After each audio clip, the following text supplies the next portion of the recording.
नमस्कार मित्रजनों, आप सभी का स्वागत है हमारे YouTube चैनल रावण संगीता में। आज हम आप सभी को श्रीमद् भगवत गीता अध्याय 4 के बारे में बताने वाले हैं, जिसका नाम है ज्ञान कर्म संन्यास योग। तब भगवान श्री कृष्ण ने कहा कि मैंने इस अविनाशी योग विधा का उपदेश सृष्टि के आरंभ में भगवान सूर्य को दिया था। पार्थ, भगवान सूर्य ने यही उपदेश अपने पुत्र मनुष्यों के जन्मदाता मनु को दिया और मनु ने यह उपदेश अपने पुत्र राजा इक्ष्वाकु को दिया।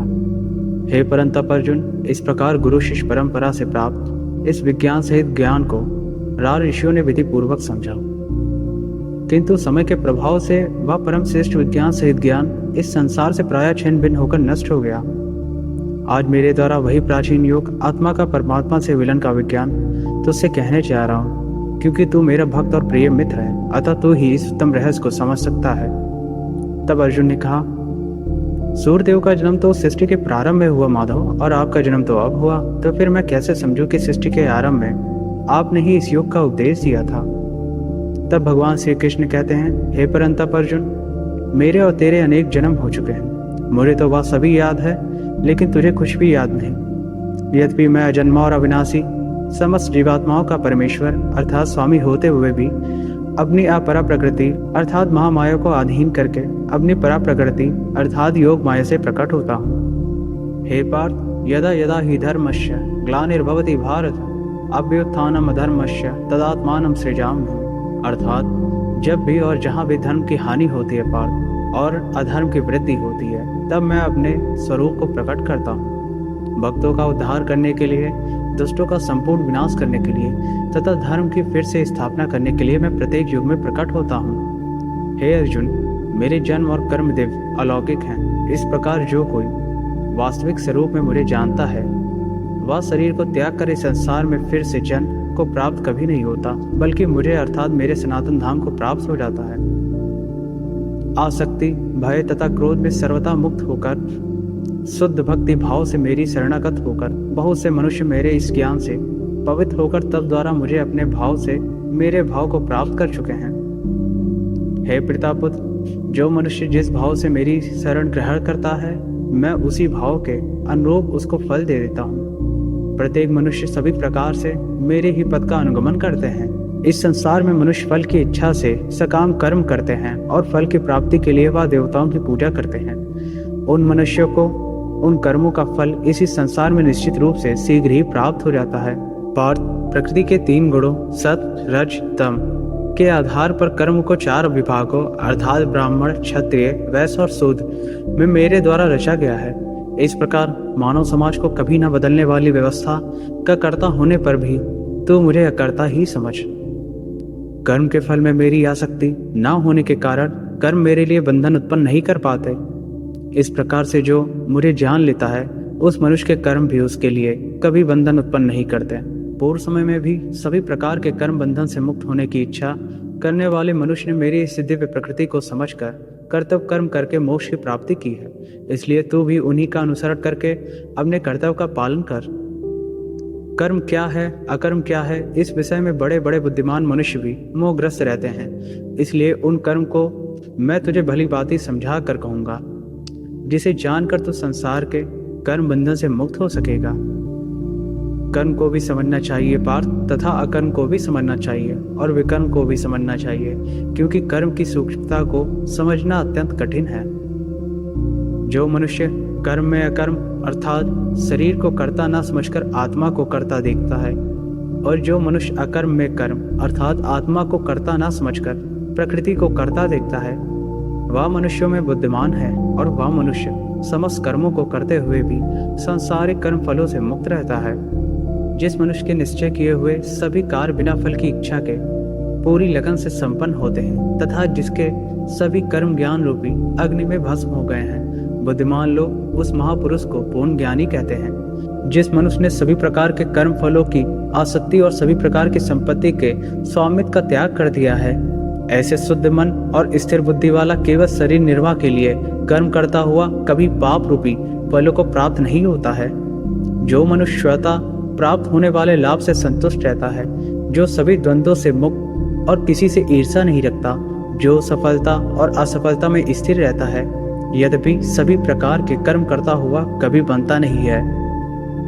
प्रकृति के गुणों से मुक्त हुआ तथा ब्रह्म ज्ञान से पूर्ण रूप में स्थित और अच्छी प्रकार से कर्म का आचरण करने वाले मनुष्य के सभी कर्म ज्ञान रूप ब्रह्म में पूर्ण रूप से विलीन हो जाते हैं। ब्रह्म ज्ञान में स्थित उस मुक्त पुरुष का संपूर्ण ब्रह्म होता है। हवन की सामग्री भी ब्रह्म ही होती है पार्थ। अग्नि भी ब्रह्म होती है तथा ब्रह्म रूपी अग्नि में ब्रह्मा रूपी कर्ता द्वारा जो हवन किया जाता है वह भी ब्रह्म ही होती है। जिसके कर्म ब्रह्म का स्पर्श करके ब्रह्म में विलीन हो चुके हैं, ऐसे महापुरुष को प्राप्त होने वाला योग्य फल भी ब्रह्म ही होता है। कुछ मनुष्य अनेक प्रकार की यज्ञों द्वारा देवताओं की भली भांति पूजा करते हैं और इस प्रकार कुछ मनुष्य परमात्मा रूपी अग्नि में ध्यान रूपी यज्ञ कर यज्ञ का अनुष्ठान करते हैं। कुछ मनुष्य सभी इंद्रियों को वश में करके प्राण वायु के कार्यों को मन में संयम द्वारा आत्मा को जानने की इच्छा से आत्मयोग रूपी अग्नि में हवन करते हैं, तो वहीं कुछ मनुष्य धन संपत्ति के दान द्वारा, कुछ मनुष्य तपस्या द्वारा और कुछ मनुष्य अष्टांग योग के अभ्यास द्वारा यज्ञ करते हैं। कुछ अन्य मनुष्य वेद शास्त्रों का अध्ययन करके ज्ञान में निपुण होकर और कुछ मनुष्य कठिन व्रत धारण करके यज्ञ करते हैं। हे पार्थ, बहुत से मनुष्य अपान वायु में प्राण वायु का, उसी प्रकार प्राण वायु में अपान वायु का हवन करते हैं तथा अन्य मनुष्य प्राण वायु और अपान वायु की गति को रोककर समाधि में प्रवृत्त होते हैं। कुछ मनुष्य भोजन को कम करके प्राण वायु को प्राण वायु में ही हवन किया करते हैं। ये सभी यज्ञ करने वाले यज्ञों का अर्थ जानने के कारण सभी पाप कर्मों से मुक्त हो जाते हैं। हे कुरुश्रेष्ठ अर्जुन, यज्ञों के फल रूपी अमृत को चखकर यह सभी योगी सनातन परम ब्रह्म परमात्मा को प्राप्त होते हैं और यज्ञ को ना करने वाले मनुष्य तो इस जीवन में सुखपूर्वक रह ही नहीं सकते, तो फिर अगले जीवन में कैसे सुख को प्राप्त कर सकेंगे। इस प्रकार और भी अनेक प्रकार के यज्ञ वेदों की वाणी में विस्तार से कहे गए हैं पार्थ। इस तरह उन सबको कर्म से उत्पन्न होने वाले जानकर तू कर्म बंधन से हमेशा के लिए मुक्त हो जाएगा। हे परंतप अर्जुन, धन संपदा के द्वारा किए जाने वाला यज्ञ की अपेक्षा ज्ञान यज्ञ अत्यंत श्रेष्ठ है तथा सभी प्रकार के कर्म ब्रह्म ज्ञान में पूर्ण रूप से समाप्त हो जाते हैं। यज्ञों के उस ज्ञान को तू गुरु के पास जाकर समझने का प्रयत्न कर। उनके प्रति पूर्ण रूप से शरणागत होकर सेवा करके विनीत भाव से जिज्ञासा करने पर वे तत्वदर्शी ब्रह्म ज्ञानी महात्मा तुझे उस तत्व ज्ञान का उपदेश करेंगे। हे पांडुपुत्र, उस तत्व ज्ञान को जानकर फिर तू कभी इस प्रकार के मोह को प्राप्त नहीं होगा तथा इस जानकारी के द्वारा आचरण करके तू सभी प्राणियों में अपनी ही आत्मा का प्रसार देखकर मुझ परमात्मा में प्रवेश पा सकेगा। यदि तू सभी पापियों से भी अधिक पाप करने वाला है तो भी तू मेरे ज्ञान रूपी नौका द्वारा निश्चित रूप से सभी प्रकार के पापों से छूटकर संसार रूपी दुख के सागर को पार कर जाएगा। हे अर्जुन, जिस प्रकार अग्नि ईंधन को जलाकर भस्म कर देती है, उसी प्रकार यह ज्ञान रूपी अग्नि सभी सांसारिक कर्म फलों को जलाकर भस्म कर देती है। इस संसार में ज्ञान के समान पवित्र करने वाला निसंदेह कुछ भी नहीं है। इस ज्ञान को तू स्वयं अपने हृदय में योग की पूर्णता के समय अपनी ही आत्मा में अनुभव करेगा। जो मनुष्य पूर्ण श्रद्धावान है और जिसने इंद्रियों को वश में कर लिया है, वही मनुष्य दिव्य ज्ञान को प्राप्त होकर वह तत्क्षण भगवत प्राप्ति रूप परम शांति को प्राप्त हो जाता है। जिस मनुष्य को शास्त्रों का ज्ञान नहीं है, शास्त्रों पर श्रद्धा नहीं है, शास्त्रों को शंका की दृष्टि से देखता है, वह मनुष्य निश्चित रूप से भ्रष्ट हो जाता है। इस प्रकार भ्रष्ट हुआ संशयग्रस्त मनुष्य ना तो इस जीवन में और ना ही अगले जीवन में सुख को प्राप्त होता है। हे धनंजय, जिस मनुष्य ने अपने समस्त कर्मों के फलों का त्याग कर दिया है और जिसके दिव्य ज्ञान द्वारा समस्त संशय मिट गए हैं, ऐसे आत्मपरायण मनुष्य को कर्म कभी नहीं बांधते हैं। अतः हे भरतवंशी अर्जुन, तू अपने हृदय में स्थित इस अज्ञान से उत्पन्न अपने संशय को ज्ञान रूपी शस्त्र से काट और योग में स्थित होकर युद्ध के लिए खड़ा हो जा। इस प्रकार उपनिषद ब्रह्म विद्या तथा योग शास्त्रों श्रीमद् भगवत गीता के श्री कृष्ण अर्जुन संवाद में दिव्य ज्ञान योग नाम का चौथा अध्याय संपूर्ण हुआ। हरि ओम तत्सत। मित्रों, यदि यह वीडियो अच्छी लगी हो तो लाइक कीजिएगा, सब्सक्राइब कीजिएगा और ज्यादा से ज्यादा लोगों को शेयर करिएगा।